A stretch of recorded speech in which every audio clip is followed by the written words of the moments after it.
Hello guys! Magandang araw sa inyo at ang araw na ito nga pala ay Sunday. So maaga kaming gumising nito kasi minsan nga ay namimili ang aking asawa pag Sunday sa May Kawayan Market. So kung napapanood nyo yung mga nauna kong vlog, dun nga kami namimili ng mga iba naming paninda kasi nga mas mura yung mga ibang bilihin dun compared dito sa amin sa Marilao. Anyway guys, another day, another vlog-vloga na naman para sa aming munting tindahan serye. At ito na nga pala yung karugtong nung huli kong vlog guys, yung nag-ayos nga kami ng panibagong rack dito sa aming munting tindahan. So ito guys, maaga nga kaming gumising at ito ay, ako guys ay nagpapabarhi lang dito sa aming munting tindahan ha, hindi ako nangungupit. Kasi guys, nagpapabarhi ako dito sa tindahan namin kasi nga maaga pa to at bibili nga ako ng almusal namin dito sa aming kapitbahay na nagluluto nga ng mga umagahan every Sunday morning. Pero guys, bago pa nga ako makalabas dito sa aming pintuan, natanaw ko nga si Kuya Ron na solid naming customer na laging namimili ng mga snacks namin. So siya yung namamakyaw. Kaya pagkatanaw ko nga sa kanya guys, alam ko na nga mamimili siya ngayong umaga. So ito nga guys, makikita nyo dito sa video yung mga kadalasang pinapamili nga ni Kuya Ron na mga snack.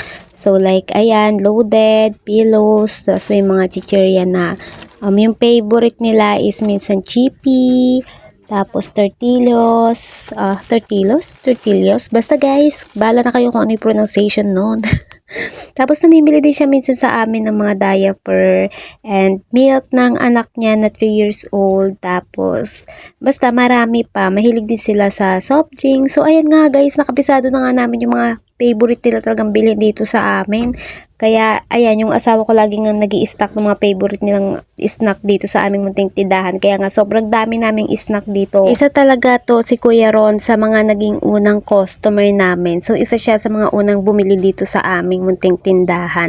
Kaya ayan guys, every time talaga na bibili siya sa amin, kung ano yung hahanapin niya is binibili talaga namin agad para next time pag naghanap siya is meron na. Alam niyo ba guys na isa ito sa nakakatarantang part pag may tindahan ka, tapos solo mo lang yung tindahan, tapos ayan may bumibili ng maramihan, tapos meron pang darating na customer, tapos pipila sila.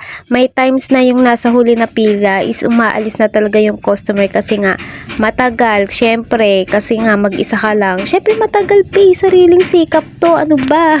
Tulad nito guys, kung mapapansin nyo habang nagkukwenta nga ako at naglalagay sa plastic ng mga pinamili ni Kuya Ron, nakita nyo na nagbukas ako ng kahan ng sigarilyo. Kasi guys, may bumili na isa. So, ganito yung nagiging technique ko guys, habang meron ng bumibili na isa at kinukwenta ko na, tatanungin ko yung kasunod kung ano yung bibilhin niya kasi mamaya ilang peraso lang naman. So itong si Kuya, lagi din naming customer na bumibili ng sigarilyo and ang lagi niya lang namang binibili is 3 pieces na mighty. Kaya ayan guys, siningit ko na siya. So ganito yung nagiging technique ko kapag marami yung nakapila. So tatanungin mo na kung ano yung bibilhin ng next para kung konti lang is pwede mo namang isingit. Kung tatanungin nyo naman guys kung ano yung inalog-alog ko dun sa kulay green na lata is yun yung buena mano namin guys, kasi kung nakita nyo nga dito sa video na ang una kong nabigyan is yung isa, yung sigarilyo is mighty. So, 21 pesos. Yun yung naging aming buena mano. Tapos, iniipon nga namin yun dyan, guys. Tapos, ayan, pag may nilagay kami dun sa lata, is inaalog-alog ko ng ganyan. So, may napanood lang ako nun, guys, sa Facebook. Kaya, ginaya ko, ganun. After nga bumili ni Kuya Ron, is lumabas na rin ako para bumili ng aming umagahan. So, 2 palabok, tapos 1 pansit. So, favorite namin yung palabok ni ate kasi ang sarap magluto ni ate ng palabok. Gulo ng mga delata ko, ayan. So, it's early in the morning and we need to clean again. So, kailangan nating ayusin ulit yung mga ano natin. Kalat. Kalat! Mapaninda natin, guys. So, it's so magulo. Super magulo, guys.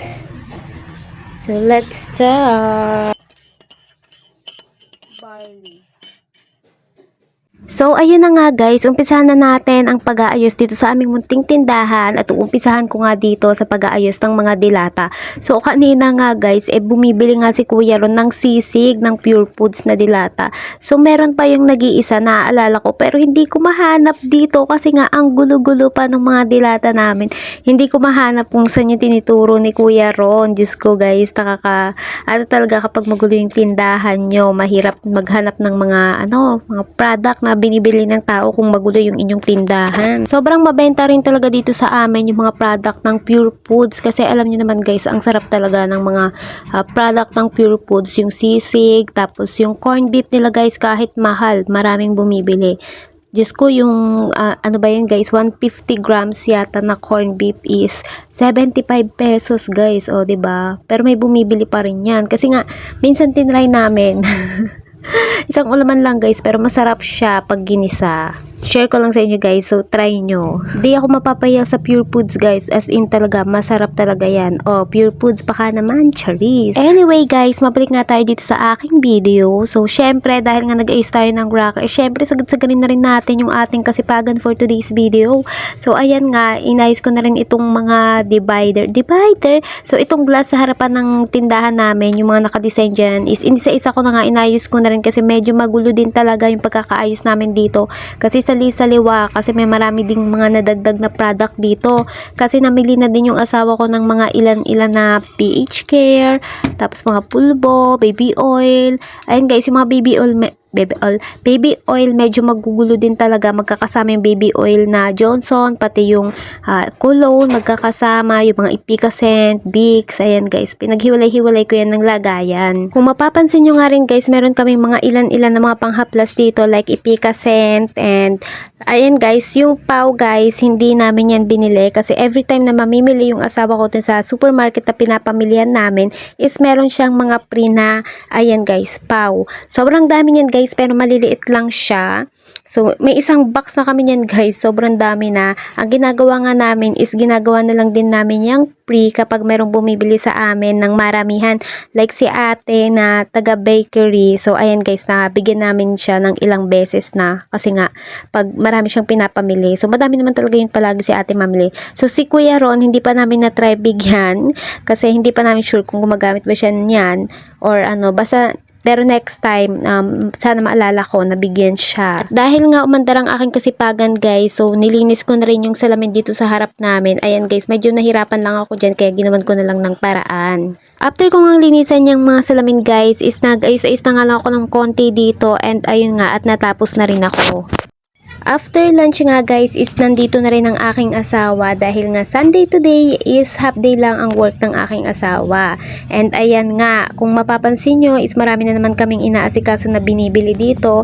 So ito nga is si Kuya Ron ulit. So mabili talaga si Kuya Ron sa amin palagi and madalas. So ayan nga, minsan 2 times a day siya namimili ng mga snack nila and pagkain nila. Siguro kasi Sunday, alam nyo naman guys, pag Sunday medyo nakakatamad talaga ang day. Merong ibang family na mas gusto nila mag-stay sa bahay every Sunday at nagpo-food trip na lang. So minsan kasi ganyan na lang kami, food trip na lang, at hindi na nga kami umaalis dito sa aming bahay kasi nga may business din kami. So alam ko kayo dyan na may mga sari-sari store is napakadalang nyo na rin talagang umalis ng bahay kasi nanghihinayang nga kayo kapag nagsara kayo, sayang yung benta. Relate na naman dyan for sure yung mga kasari natin na nanonood dito sa akin. Laking ginhawa talaga guys kapag andito sa bahay ang aking asawa kasi hindi ako natataranta, hindi ako nagmamadali kasi nga may katuwang ako magbenta. So ayan guys, nagsasalitan kami sa mga bumibili, and ayan, sobrang bilis ng trabaho kapag dalawa talaga kayong mag-asawa ang nagtutulungan dito sa munti naming tindahan. So anyway guys, dumating na naman nga tayo dito sa dulo ng aking video. So thank you so much guys sa mga nagsusubscribe kasi nasa 500 na tayo. So thank you so much guys, and ayun nga, basta salamat guys, at buti na papagtsagaan nyo at iniintindi nyo itong aking kalokohang nalalaman dito sa YouTube channel ko. So ayun, basta salamat, thank you. Ay, salamat na thank you pa. So ayun guys, basta samahan nyo na lang ako para sa susunod kong video.